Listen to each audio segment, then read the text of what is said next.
छांगा मांगा पंजाब, पाकिस्तान के कसूर और लाहौर इजला में एक पूदा लगाया हुआ जंगल है जिसमें जंगली हयात का तहफ़्फ़ुज़ शामिल है। ये लाहौर से तकरीबन 80 किलोमीटर जनूब मगरिब में वाक़ई है।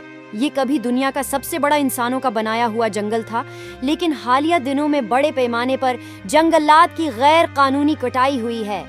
छांगा मांगा दुनिया के कदीम तरीन हाथ से लगाए गए जंगलात में से एक के तौर पर ज़्यादा वसीआ पैमाने पर जाना जाता है और मुख्तलिफ किस्म के नबातात और हैवानात की मेज़बानी करता है।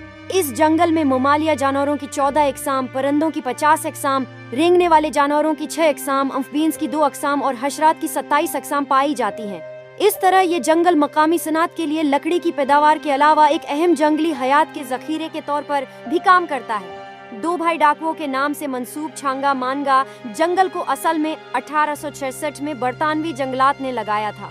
उसके दरख्त शमाल